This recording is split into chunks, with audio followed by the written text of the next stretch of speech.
Compromise نہیں کروں گا حقوق کے اوپر. میں نہ عوام کے حقوق پہ کروں گا صوبے کے حقوق پہ. میں نے میٹنگز کی, مجھے پولیس بھی مزید چاہیے, مجھے لا اینڈ آرڈر کا مسئلہ ہے. میرا جو NFC شیئر میں جو مجھے 1% نہیں ملا پورا, وہی پورا مانگتا ہوں. ریگولر جو میری لائبلٹی ہے وہی پوری مانگتا ہوں. میرا جو 1510 بلین ہے وہ بھی مانگتا ہوں. السلام علیکم ناظرین. جیسا کہ پہلے سے اس چیز کا اندازہ تھا کہ وفاق اور KPK آپس میں نہیں چلیں گے, وہی ہوا جس کا ڈر تھا. علی امین خان گنڈا پور نے یہ اعلان کر دیا اب کہ جب تک میں وزیر اعلیٰ خیبر پختونخوا ہوں عوام کے حقوق پر کوئی سمجھوتا نہیں کروں گا. میں اپنی پرائیویٹ گاڑی ہر وقت ساتھ لے کے رکھتا ہوں. جہاں میں جاتا ہوں میری اپنی پرائیویٹ گاڑی میرے ساتھ ہوتی ہے. اس کا مقصد صرف اور صرف یہی ہے, جب مجھے لگا کہ میں عوام کے حقوق کے لیے نہیں لڑ سکتا, میں عوام کے حقوق نہیں لے سکتا, میں اسی وقت سرکاری گاڑی چھوڑ کے اپنی پرائیویٹ گاڑی میں بیٹھ جاؤں گا اور واپس آ جاؤں گا. کیونکہ انہوں نے آج وفاق سے بہت بڑا مطالبہ کر دیا ہے. 1590 بلین مطلب کہ 1510 ارب روپے انہوں نے اپنے مانگ لیے, اور ساتھ میں NFC میں 1% شیئر بھی مانگ لیا. بجلی کی باتیں بھی کی کہ ہم سستی بجلی پیدا کر رہے ہیں, آپ لوگوں کو دے رہے ہیں, آپ لوگ ہم سے زیادہ ریٹ چارج کر رہے ہیں. میں اب بجلی کے ریٹس کے اوپر بھی بات کروں گا, میں ان کے ریٹس کو بھی ریوائز کروں گا. ایکچولی انہوں نے کہا کیا ہے تھوڑا وہ آپ کو سنواتے ہیں. لیکن میں کمپرومائز نہیں کروں گا حقوق کے اوپر. میں نہ عوام کے حقوق پہ کروں گا صوبے کے حقوق پہ. میں نے میٹنگز کی, مجھے پولیس بھی مزید چاہیے, مجھے لا اینڈ آرڈر کا مسئلہ ہے. میرا جو NFC شیئر میں جو مجھے 1% نہیں ملا پورا, وہی پورا مانگتا ہوں. ریگولر جو میری لائبلٹی ہے وہی پوری مانگتا ہوں. میرا جو 1510 بلین ہے وہ بھی مانگتا ہوں. اب ریٹ بھی ریوائز کروں گا. عوام اور صوبے کے حقوق کے اوپر کوئی کمپرومائز نہیں. مجھے پولیس کی بھی مزید نفری چاہیے, مجھے خطرات لاحق ہیں.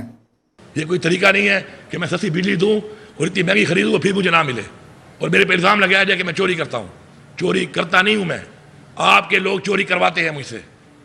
یہ وابلہ چوری کرواتا ہے, سمگلنگ لوگ نہیں کرتے, سمگلنگ کروائی جاتی ہے. کون کرواتے ہیں ان کو پکڑو, کروانے والے لوگوں کو پکڑو. میں نے اس میٹنگ میں یہ بات کی ہے, میں آپ کے سامنے یہ بات کر رہا ہوں, اور میں انشور کروں گا اس چیز کو انشاءاللہ جلد کہ میرے صوبے میں سمگلنگ نہیں ہوگی. ساتھ میں انہوں نے بجلی چوری کو بھی ڈسکس کیا کہ بجلی چوری میں نہیں کرتا, بجلی چوری بیسیکلی آپ کے لوگ کرواتے ہیں. اب میں عوام کے حقوق پر کوئی کمپرومائز نہیں کروں گا. عمران خان نے مجھے اگر منتخب کیا ہے, مجھے یہ ذمہ داری دی ہے, اور KPK عوام نے اگر مجھے یہ مینڈیٹ دیا ہے, تو اس مینڈیٹ کا مقصد یہ ہے کہ میں ان کے حقوق کے لیے جنگ کروں, ان کے حقوق کے لیے لڑوں, ان کے حقوق ان کو لے کے دوں. اگر میں ان کے حقوق ان کو نہیں دے سکتا تو پھر میرا وزیر اعلیٰ KPK ہونے کا فائدہ کوئی نہیں ہے.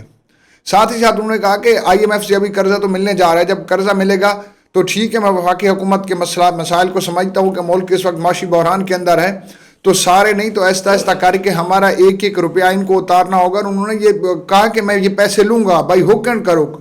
اب بات یہ چلی گئی ہے کہ ہم کسی چیز کے اوپر کمپرومائز کریں گے. جب لفظ ہک اینڈ کروک انہوں نے یوز کر لیا کہ جائز ہے ناجائز, مطلب کہ وہ کہتے ہیں کہ اگر گھی ویسے نکلے گا تو ٹھیک ہے, نہیں تو میں انگلی ٹیڑھی کروں گا. بھائی ہک اینڈ کروک پہ بات پہنچ گئی ہے. اور اسی چیز کا پہلے دن سے اندیا تھا کہ علی امین خان گنڈا پور جو ہیں ایک تو وہ غصے والے ہیں, دوسری بات یہ ہے کہ دلیر بھی ہیں, اور عمران خان نے شاید ان کا انتخاب یہی کیا تھا. دو ہی یہ لوگ تھے, یا شیر افضل مروت اس طرح بات کر سکتا ہے یا وہ علی امین خان گنڈا پور بات کر سکتے ہیں. تو انہوں نے وہی بات کر دی کہ آپ جائز یا ناجائز طریقے سے.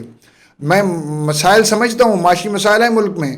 جیسے ہی IMF سے قرضہ ملتا ہے تو ہمیں ایک تناسب کے حساب سے جو انہوں نے ہم میرے پیسے دینے ہیں, صوبے کے وفاق نے جو قرض دار ہے تو وہ اس کے پیسوں کو واپس کرے.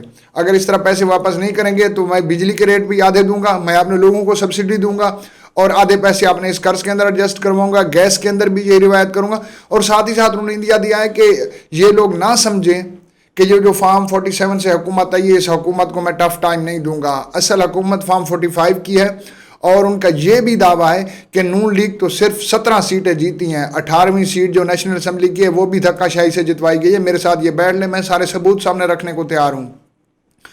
اب دوسری طرف تو یہ ہے کہ عدالتوں کے اندر اب جو ہے نا ریٹ پٹیشنز دائر ہو رہی ہیں. فارم 45 اور فارم 47 کا فیصلہ عدالتوں کو کرنا پڑے گا, کیونکہ یہ 75 سالہ ہسٹری میں سب سے بڑی دھاندلی نہیں بلکہ دھاندلا تھا جو ہم لوگوں نے اپنی آنکھوں سے دیکھا. اس کے اوپر میں اکیلا نہیں بات کر رہا, اس کے اوپر نیشنل میڈیا, انٹرنیشنل میڈیا, اور اس کے علاوہ مختلف جو سرویز ہیں ان کی رپورٹس یہ بتا رہی ہیں کہ الیکشن چوری نہیں ہوا بلکہ اس کے اندر بہت بڑا دھاندلا ہوا ہے. اس میں کوئی شک والی بات ہی نہیں ہے. یہ اب عدالتوں پہ ڈیپینڈ کرتا ہے کہ وہ کتنا جلدی اس کے اوپر فیصلہ کرتے ہیں یا اس معاملے کو کھینچ کے رکھتی ہیں. لیکن KPK کی حکومت اب تحریک بھی چلائے گی, وہ اس سے پیچھے نہیں ہٹیں گے. آج علی امین نے یہ بات کلیئر کٹ بتا دی کہ ہم اس کے لیے احتجاج بھی کریں گے, ہم ان کو بار بار یاد دلوائیں گے اپنے دھرنوں کے ذریعے, اپنے جلسوں کے ذریعے, اپنے جلوسوں کے ذریعے. ٹھیک ہے، اور ہم مختلف ریلیز نکالیں گے اور ان کو بار بار یہ باور کروائیں گے کہ فارم 45 کی حکومت کس طرح کی ہوتی ہے اور فارم 47 کی حکومت کس طرح کی ہوتی ہے. اور انہوں نے واضح یہ پیغام دیا. اب یہ دیکھیں گے کہ وفاق کا اس کے اوپر کیا رد عمل ہوگا، کہ کیا آیا وفاق ان کو ان کا یہ قرض واپس کرے گی یا قرض واپس نہیں کرے گی. حالانکہ اگر جو اس ٹائم نمائندہ حکومت ہے ان سے بات کی جائے تو نمائندہ حکومت کو تو یہ الزام لگاتی ہے کہ PK نے قرض دینا ہے اور ہم نے تو ان کو کچھ دینا ہی نہیں ہے. لیکن علی امین خان گنڈا پور نے یہ جو بات کی اس کے اوپر ابھی تک وفاقی حکومت یا کسی ترجمان نے کوئی بیان نہیں دیا، اس کے اوپر اپنا کوئی جواب یا کوئی رسپانس یا کوئی جوابی کارروائی. ہاں اگر تو یہ قرضہ نہیں دینا وفاق نے تو پھر تو ان کا حق بنتا ہے کہ اس کے اوپر رسپونڈ کرے. اگر وہ اس کے اوپر رسپونڈ نہیں کرتے تو پھر اس سے یہی سمجھ جائے گا کہ دال میں کچھ کالا نہیں بلکہ دال پوری کالی ہے.